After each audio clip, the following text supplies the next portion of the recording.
ሰላም ጤና ይስጥልኝ። በአሜሪካ ለምትገኙ ሀበሾች በሙሉ እንደ እግዚአብሔር መልካም ፍቃድ ዛሬም በአዲስና እጅግ በጣም አስደሳች በሆነ የአሜሪካ ኢሚግሬሽን ዜና ተገናኝተናል። በአሜሪካ የዜግነትና ኢሚግሬሽን አገልግሎት USCIS ላይ ማለት ነው በተደረገ ትልቅ የፌዴራል ፍርድ ቤት ክርክር ማለት ነው ፍርድ ቤቱ እጅግ በጣም አስደሳች የሆነ ውሳኔ አስተላልፈዋል። እጅግ በጣም አስደሳችና መልካም ሰበር ዜና ነው በዛሬው ቪዲዮ የምነግራችሁ ይሆናል። ነገር ግን ከዛ በፊት እኔን ለማታውቁ ሰዎች ጆስ ይባላለሁ።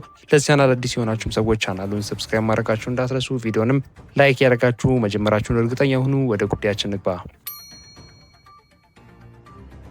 Big immigration news.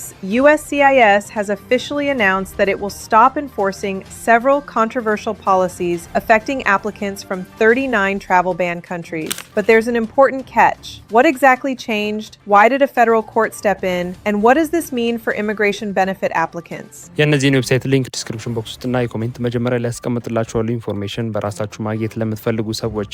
ወደ ጉዳያችን ስንገባ የሮድ አይላንድ ዲስትሪክት ፍርድ ቤቱ በሰጠው ጠቃሚ ውሳኔ መሰረት USCIS ከጉዞ እገዳ ጋር በተያያዙ 39 ሀገራቶች ዜጎች ማለትም የ39 ሀገራት ዜጎች ማመልከቻ ላይ ማለት ነው ተግባራዊ እያደረገ የነበረው አወዛጋቢ ፖሊሲ ሙሉ በሙሉ እንዲያቆም ተወስኗል። ይህ ጉዳይ በተለይ ባለፉት ወራት ማመልከቻቸው ያለምንም ግልጽ ምክንያት ታገደው ለቆዩ በሺዎች ለሚቆጠሩ አመልካቾች ትልቅ እፎይታን የሚሰጥ እንደሆነም እየተገለጸ ይገኛል። የተሰረዙት አወዛጋቢ ፖሊሲዎች እነማን ናቸው ወይም ምንድን ናቸው የሚሉትን ስንመለከት እዚህ ላይ ፍርድ ቤቱ የሰረዛቸው ዋና ዋና ፖሊሲዎች ምን እንደነበሩ እንይ ወይም እንመልከት።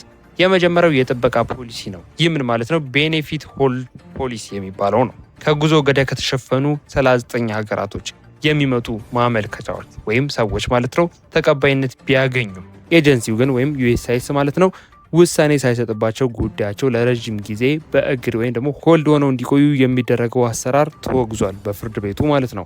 በሁለተኛ ደግሞ አሉታዊ ማጣሪያ ወይም ደግሞ ካንትሪ ስፔሲፊክ ፋክተር ፖሊሲ የሚባለው ነው። አመልካቾች ከነዚህ ሀገራቶች ማለትም ከነዚህ 39 ሀገራቶች መምጣታቸው ብቻ እንደ ትልቅ አሉታዊ ጎን ወይም ኔጌቲቭ ፋክተር ተቆጥሮ ውድቅ እንዲደረግባቸው የሚገፋፋው መመሪያ ሕገ ወጥ ነው ሲል የፌዴራል ፍርድ ቤቱ ውሳኔ አስተላልፏል።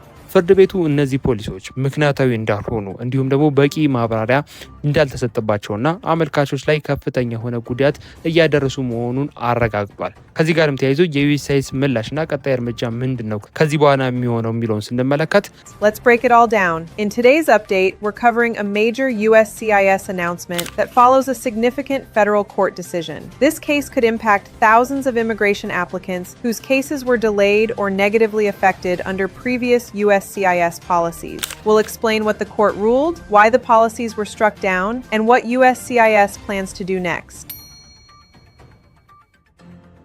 ታዲያ USCIS ማለትም የአሜሪካ ኢሚግሬሽንና ዜግነት አገልግሎት የምንለው ማለት ነው ምንድነው ያደረገው የሚለውን ስንመለከት ኤጀንሲው ጉዳዩን ይግባኝ ማለትም አፒል ማድረግ የጀመረ ቢሆንም ወይም ጉዳዩን ፍርድ ቤቱ የወሰነውን አምኖ ብቻ አልተቀበለም። አፒል ወይም ይግባኝ እየጠየቀን ያለው ነገር ግን የፍርድ ቤቱን ትዕዛዝ በማክበር እነዚህ አወዛጋቢ መመሪያዎች ለጊዜው ተግባራዊ እንደማያደርግ በይፋ አረጋግጧል USCIS ማለት ነው።